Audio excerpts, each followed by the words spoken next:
That was Congressman Steve King, Republican of Iowa, trying his darndest to get to that media hit, presumably not to discuss the comments he made about children who were brought into the U.S. illegally. Viewers of this network will know that King has a bit of a track record when it comes to these kinds of things. He's compared Latino immigrants to dogs and to livestock. He's advocated on the floor of the House not only for the construction of a border fence, but a wall covered in electrified barbed wire. He brought along props.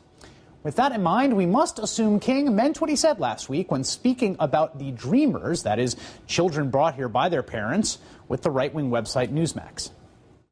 They aren't all valedictorians. They weren't all brought in by their parents. For everyone who's a valedictorian, there's another 100 out there that they weigh 130 pounds and they've got calves the size of cantaloupes because they're hauling 75 pounds of marijuana across the desert. Oh, calves the size of cantaloupes. And those comments earned him a few slaps on the wrist from the party leadership. John Boehner called them wrong, adding there could be honest disagreements about policy without using hateful language, while Eric Cantor found King's remarks inexcusable. That brings us to wages. So we add more workers to the workforce. Mustn't that depress U.S. wages? Again, we don't find much evidence for this. In fact, the only wage depression that economists find is when you look at just people without a high school diploma in the United States, and even there, the negative effect on their wages is very small. And the reason is, immigrant labor is different than the domestic labor. They bring a different skill set. So often immigrants who come are either very highly skilled or very low skilled. A lot of U.S. labor is somewhere in the middle, moderately skilled, but very few of us are at the top of the pyramid and very few of us are at the bottom. The result is, when immigrants come, they largely complement our talents. They don't substitute for us. It frees American labor to do things that American labor is better suited to do. As a result, we become more productive and they become more productive. ¿Usted nació en Estados Unidos o nació en México? ¿De qué lugar de México es? Michoacán. Presently, I work for Hillsburg Unified School District, and I also help people with applying for immigration status. More about how you help an undocumented person. Okay, well, pretty much if a person is here undocumented and they want to adjust their status in the United States, someone has to petition them. That means they have to have a parent, a sister that are United States citizens so that they can petition the person. Once we determine if they have that petitioner, then I help them with all the necessary forms that need to be completed, all the documentation that goes with the application, and that is submitted to the immigration office. I am the coordinator for the preschool. We have a preschool program that serves migrant children or children of migrant families. And we have a home-based tutors who go to the home and tutor these preschoolers in preparation for kindergarten. I came to the United States in 1958 when I was 13 years old. ¿Qué piensa usted de la educación de los estudiantes latinos? No, pues la educación es lo primero. Si tú quieres hubiera tenido escuela, ¿yo usted cree que viviera aquí? Porque yo fíjese, ustedes son jóvenes, chicas, son chamaquillas chicas ustedes. Ustedes de 9 años, ¿se animaría a llevar un almuerzo, caminar como unas 5 o 6 millas o hasta 10 millas para el potrero del rancho a llevarle comida al papá y a sus hermanos que andan trabajando en la tierra allá? Pues no. ¿Verdad que no? No. Y yo desde la edad de 9 años andaba arando la tierra con los novillos allá en mi pueblo y sembrando el maíz, arando la tierra, y desde las 5 de la mañana hasta las 6, 8 de la noche que llegaba a la casa. Iba a la escuela, a ver, en agosto terminábamos de limpiar la última planta allá en el campo. Era septiembre, parte de octubre, en noviembre ya recogíamos cosecha y ya no iba a la escuela.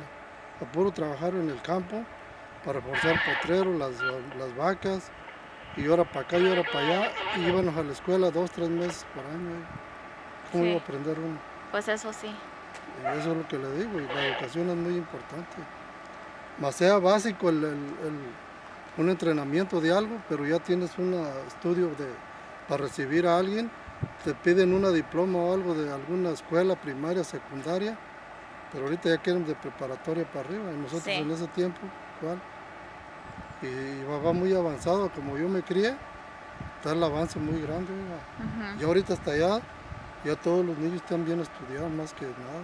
Sí. Y yo no, oiga. ¿Por Sí, qué cree que ando aquí? Hasta a veces llego con mi espalda dormida, adolorido, tengo mi artritis, llego lastimado a veces.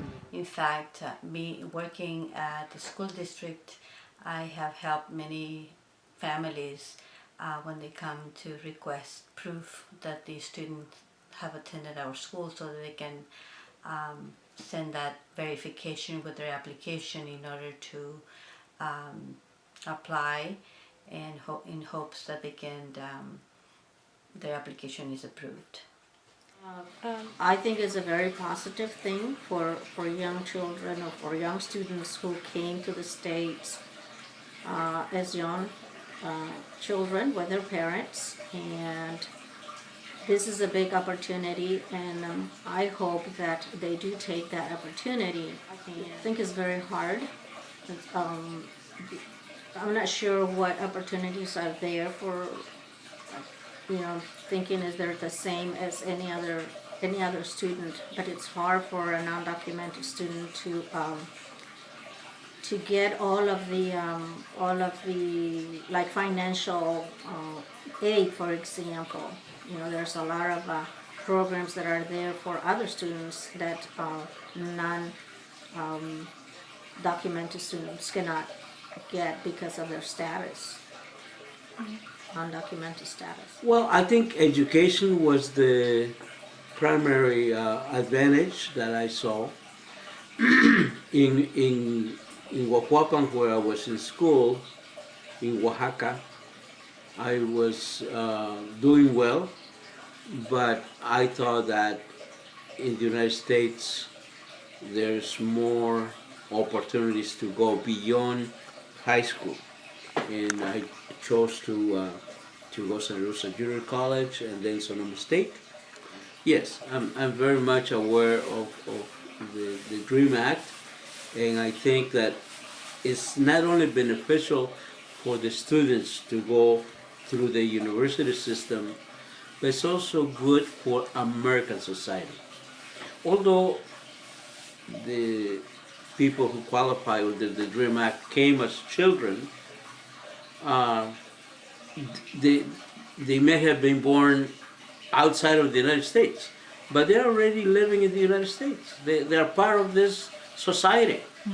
So the more you prepare the labor force, is the better for the country, better for government.